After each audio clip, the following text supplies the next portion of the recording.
Everyone has pet peeves. It doesn't really matter if you hate an entire genre or you hate something really specific in a story. Everyone has cliches or tropes that they don't like when reading a story. So today I will talk about some things that really annoy me. I am mostly talking about comics, but these are not entirely comic specific things. If I bring up examples, they might not be comic related, or they will be more mainstream. I don't want to target small creators and point at their work that this is not good. Making comics and writing stories is very hard. Let's start with the school setting. I understand that there are stories where the target audience are young adult people, and it's easier to get their attention or make a story more relatable by placing everything in a school environment. So I'm not really talking about stories where the main plot really involves school and like growing up. I'm talking about those stories where the school is more like a convenient plot device to keep everyone together. It's really easy to spot one. Because the main cast can usually live their lives and progress the story without, being inconvenienced by school. I do enjoy a good story set in a school, but it's hard not to roll my eyes when the plot starts with XYZ high schooler. But this pet peeve also covers things where they are part of like a company or entity or something where they don't do anything except just be together. I understand it's sometimes hard to keep everyone in one place, especially when two characters really don't like each other but they have to keep on interacting, because the whole point would be them becoming friends or lovers or whatever have you. But making up a scenario or some kind of situation where they absolutely have to work together or interact, I think, is much more impactful. Second pet peeve of mine is kind of a new trend, I guess, or maybe I just wasn't aware before. But for me, it seems like in the recent days it became a very big trend that everyone is royalty in the story. Every single main character is like a princess or prince, or even if they are not, later on the story it will turn out that they are rich or royal or something. And don't get me wrong, I also have two long lost princes as main characters in my comic. So the problem is not being royalty itself or writing a story where the main characters are noble. My problem is more like making it seem like the character is more interesting or more worthy because they are royal. I don't know, maybe it's just me. Especially when the main character themselves are not really aware of their origins and it doesn't really affect the story later on. It's a tad bit classist in my opinion. I hope I don't have to get into why being a crown prince or princess doesn't equal being beautiful and nice and good. I also don't want to blame this trend on South Korean influence. Manhwas are absolutely guilty of this kind of writing, but Western stories are not free from this either.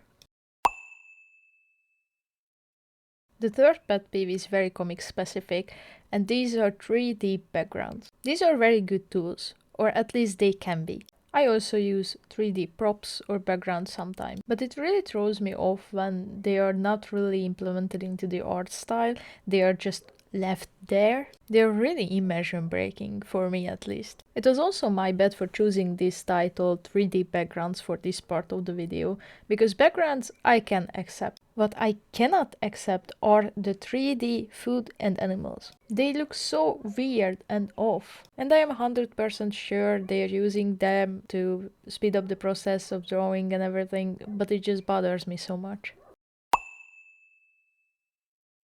With this next entry, we are going back to story pet peeves. And next up is the lore dump before a character's death. I am really sorry, and I'm going to sound like a monster, but I do not care.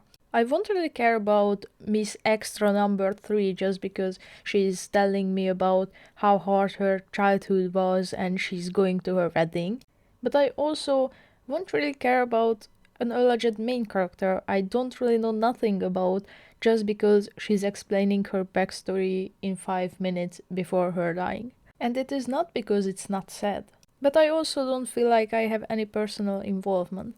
Of course, I don't like to see someone suffer or die, but I absolutely need to have a personal connection to feel sad about a character's death. They don't even need to have much screen time actually. Just show me something relatable so I can connect. The worst example I can think of, and I am sorry if you're a fan of this show, but Akame ga Kill. I actually didn't read the manga, so I am only talking about the animated show. I started watching it because someone else recommended it to me.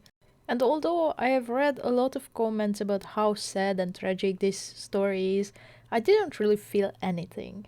Except, like, maybe the two main characters, I didn't know anything about anyone. And the story will only reveal things about the character if they are about to die. So every time a flashback came on my screen, I knew that they were going to die, so I could prepare. The next pet peeve is again very comic specific, because I cannot handle long texts. I am okay with reading a book or a novel or something, but when I am reading a comic and I see a bubble with like 5, 6 or 10 rows of text, oh my god, what am I even reading? I don't even mind if like 10 text bubbles follow each other, but I cannot really handle when one single text bubble has like a bunch of text. Even if it's something important or interesting, I tend to skip these bubbles. For this reason, I have a rule for myself when I'm making my own comic. I cannot have more than 3 rows within a bubble. The absolute maximum is 4. Even then, I am trying to find a way to break up the bubbles into 2. That way, the picture text ratio is a little bit more reader friendly, I guess. Of course, there is a possibility that I just have a really severe case of TikTok brain. This last pet peeve might be really similar to the previous one, because I almost always skip really long exposition intros. It's very common for fantasy stories, especially if they have like an alternative universe or something, that they open with a really detailed exposition. They try to explain everything about the world, how the magic system works, how the countries are doing, whatever. Every question you can possibly have about this world, they are trying to explain it to you within the first chapter. It really just feels like learning the rules of a new board game. First half of the information I won't really remember. At the second half, I probably don't need immediately. But I think the world building should be handled similarly to the character building. You don't need to reveal everything immediately. It's more than enough for us to learn some basic rules about the world when first entering it. And it's even better to learn them through actions and happenings within the world and not just an exposition dump at the beginning of the story. And with this, we basically reached the end of the list. I wanted to keep this video short and simple, but if you guys are interested, I could do like longer and more detailed videos about how I would fix these issues.